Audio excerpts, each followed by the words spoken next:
ഇന്നാണെങ്കിലുണ്ടല്ലോ എനിക്ക് നല്ല സങ്കടമുള്ളൊരു ദിവസമാണ് കേട്ടോ. എന്താണെന്നറിയോ, എനിക്കാണെങ്കിൽ 4 ലവ് ബേർഡ്സ് ഉണ്ടായിരുന്നേ. ഞാൻ നാട്ടിൽ പോയിട്ട് തിരിച്ചു വന്നപ്പോഴത്തേനുണ്ടല്ലോ 1 ബൈ 1 ആയിട്ട് ഓരോന്നോരോന്ന് മരിച്ചുപോയി. ഇനി ഒറ്റ ഒരെണ്ണം കൂടിയേ ഉള്ളേ. അപ്പോൾ അതിന് ഞാൻ കേട്ടിട്ടുണ്ട് ഈ ലവ് ബേർഡ്സിന് ഇണയില്ലെങ്കിൽ അത് വേഗം മരിച്ചു പോകുന്നു.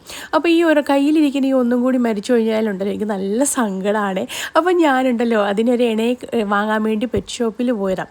അപ്പോൾ അവിടെ ചെന്നപ്പോഴാണെങ്കിൽ കുറേ കിളികളുണ്ട്. നമ്മൾ രാവിലെ എഴുന്നേൽക്കുമ്പോൾ ഉണ്ടല്ലോ ഈ കിളികളുടെ സൗണ്ട് നല്ല രസമാണ് കേൾക്കാൻ. അതുകൊണ്ടാണ് എനിക്ക് കിളിയോട് ഭയങ്കര ഇഷ്ടമാണേ. അപ്പോൾ അവിടുന്ന് ഞാനൊരു 5 ലവ് ബേർഡ്സിനെയും കൂടെ വാങ്ങിച്ചിട്ട് കേട്ടോ. അപ്പോൾ എൻ്റെ കയ്യിലിരിക്കുന്ന ഒന്നും കൂടി ആയപ്പോൾ 6 എണ്ണമായി. അപ്പം അബ്ദുള്ളയാണ് പറയുമോ, കുറേ ഉണ്ടല്ലോ ഉമ്മ കിളികളെന്ന് കേട്ടോ.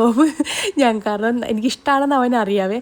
അങ്ങനെ എനിക്ക് കിളികളും അവനിക്കുണ്ടല്ലോ ഈ മുയലും ഈ പിന്നെ അതുപോലെ താറാവ് കുഞ്ഞുങ്ങളൊക്കെ ഇല്ലേ, അതിന് വലിയ ഇഷ്ടമാണ്.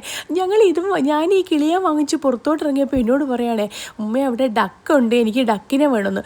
അതിൽ ഫുള്ള് മഞ്ഞ കളറാണ്, അതിൽ ഒറ്റ ഒരെണ്ണേ ഉള്ളൊരു ബ്ലാക്ക്. ഇവന് ബ്ലാക്ക് വലിയ ഇഷ്ടമാണ്.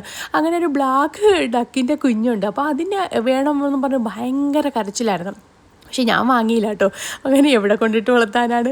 അങ്ങനെ ഞാൻ ആ കിളിയെ ഡിക്കിയിലാണ് വെച്ചത്. കാരണം ഫുഡൊക്കെ ഉള്ളത് കൊണ്ടും പിന്നെ എന്തെങ്കിലും സാധിക്കുമെന്നും പറഞ്ഞുണ്ടല്ലോ ഞാൻ ബാക്കിൽ ഡിക്കിയിൽ വെച്ച് കേട്ടോ. അങ്ങനെ ഞങ്ങൾ അവിടുന്ന് തിരിച്ച് പോവുകയാണ്. പോയ വഴിക്കാണെങ്കിൽ നല്ലൊരു ചായ കുടിക്കാനൊരു പൂതി കേട്ടോ. അങ്ങനെ ഒരു ചായയും കുടിച്ചു, ഒരു കട്ട്ലറ്റും കഴിച്ചു. അങ്ങനെ പിന്നെ ഞാൻ നേരെ വീട്ടിലോട്ട് പോവാണ് കേട്ടോ. അപ്പോൾ നേരെ വീട്ടിൽ ചെന്നിട്ട് ഞാനാണെങ്കിൽ അതിന് ഫുഡും വെള്ളമൊക്കെ വെച്ച് കൊടുത്തു. ആദ്യം ഫുഡും വെള്ളമൊക്കെ വെച്ച് കൊടുത്തപ്പോൾ വലിയ ജാടയിലിരിക്കുന്നുണ്ട് എല്ലാവരും. ആരും അങ്ങോട്ടും ഇങ്ങോട്ടും ഒന്നും മിണ്ടുന്നില്ല കേട്ടോ. കാരണം പുതിയ റൂമും സ്ഥലമൊക്കെ ആണല്ലോ.